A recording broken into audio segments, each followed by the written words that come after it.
chatting to Fred Roed from Worldwide Creative, a very successful entrepreneur who's made a great name for himself. Probably best known for exclusive books, hey Fred, and Heavy Chef Project. That's right. I'm very well, thanks, Michael, for the opportunity to chat to you. No, and thank you for taking the time, literally 5 minutes, because I just wanted to ask you about entrepreneurship, because it's a mindset. We can't blame the government, big banks, or big business. They have different rules to us, and for a lot of guys who are trying to make a success of things, it's about an attitude. So my first question to you is, what does it take to be a successful entrepreneur in South Africa today? From your experience, of course. From my experience, look, I don't think there's one particular mold that you can define for entrepreneurs. I think entrepreneurs come in all shapes and sizes. I've met so many in my experience working in Worldwide Creative, as well as just in my studies and in my personal network. And there's so many different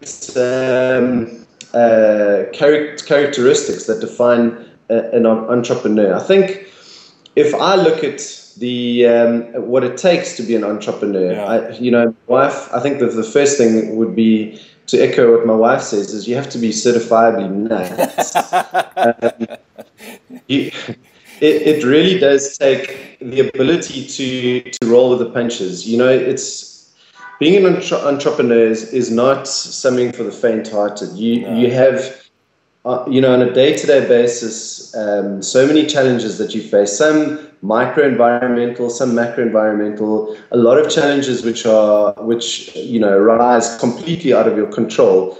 And the definitive characteristic of an entrepreneur is somebody who's able to navigate through the choppy waters that you find yourself in. You've got to be able to make money when times are good and when times are bad. And I think that's the thing. You've got to be able to think on your feet and remain sharp at all times.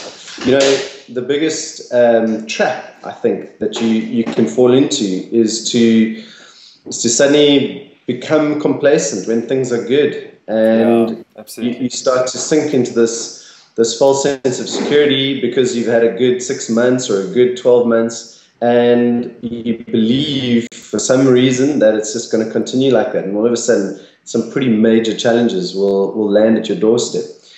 So, to answer your question, in South Africa, what it takes to become an entrepreneur, I think there's several things that spring to mind. First of all, you've got to have that ability to roll the punches. Secondly, I think you have to be pretty networked. South Africa is in some ways a very old school environment where people do business with people that they know. I also think that there is a certain mindset that you have to have in South Africa that, we have particular challenges here that are unique to our country.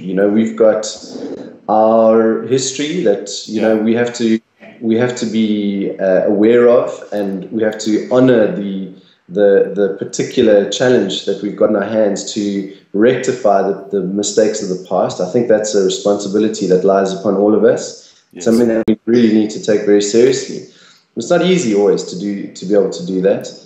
And I think you have to be creative. You have to be innovative. You have to be educated, not in terms of necessarily, having an MBA or master's degrees in whatever it may be, when I say educated, I think in terms of, worldly wise, you need to keep your finger on the pulse of what's going on in your industry, not just, in South Africa, but across the world.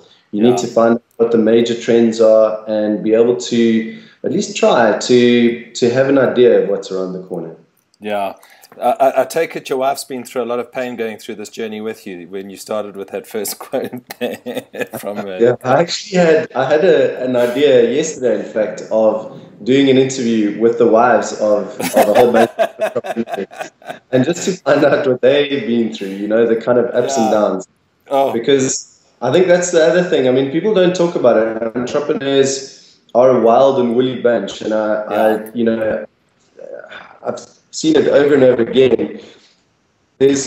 I'm very passionate about entrepreneurship, but there is a dark side to it. Entrepreneur, the sort of entrepreneur segment is littered with broken homes, Yeah, yeah, absolutely. Divorce, debt, bankruptcy. It's again, it's not for the faint-hearted. No, it's not. And it's easy to have hindsight on this, isn't it? But asking Absolutely. that, what do you think has been your most important keys to your success? Getting Worldwide Creative up and running, because you're obviously in a unique space, and what you've created is very different to a guy selling widgets as an entrepreneur.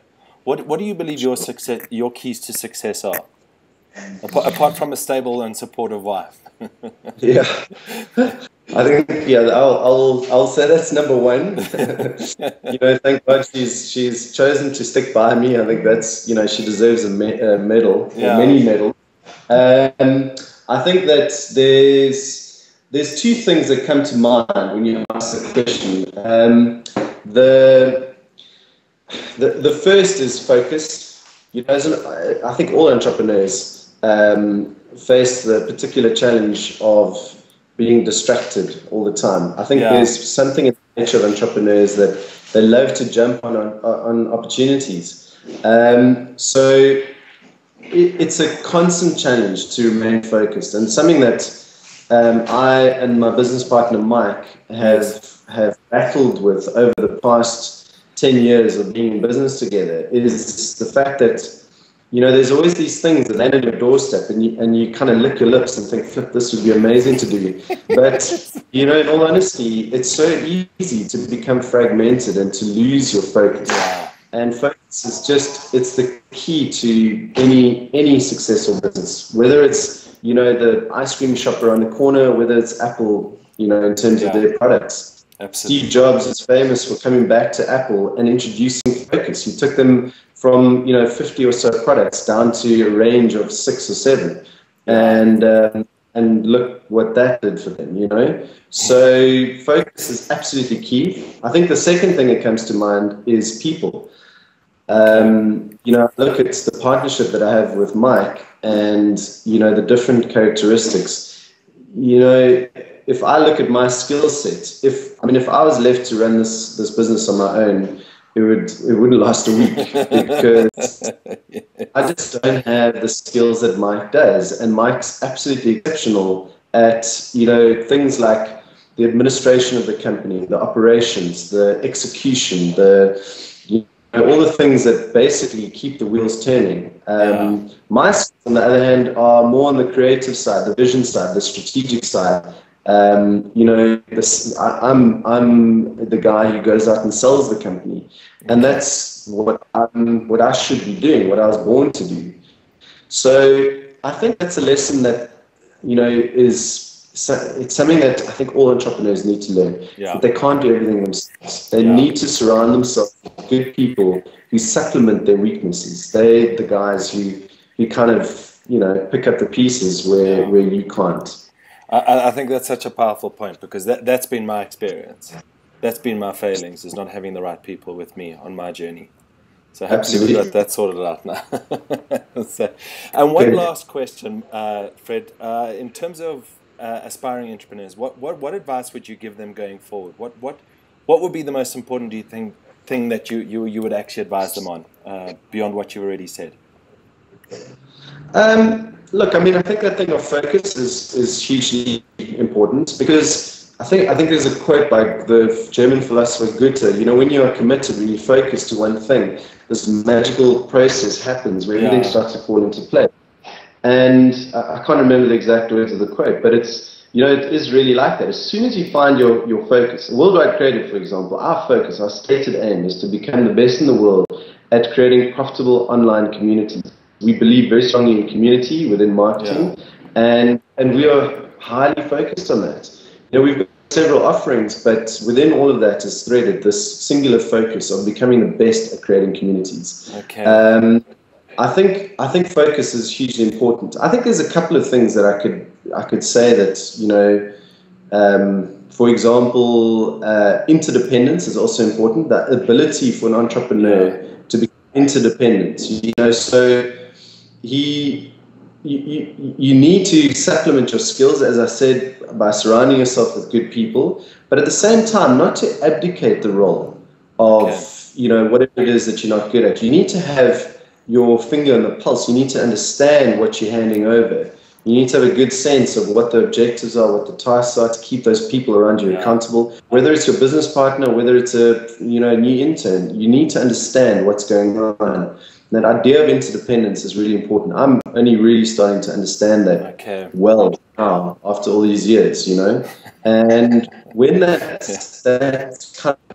framework of interdependence happens within your organization, it's quite a magical process. People really start to work well together. Yeah. Okay. Brilliant. Fred, thank you so much for your time. Nice, short, sweet, and sharp. I appreciate it. Absolutely. And all the best, and we'll catch up soon. For sure. Thanks for the opportunity. Thanks, Michael. Cheers. Thank you.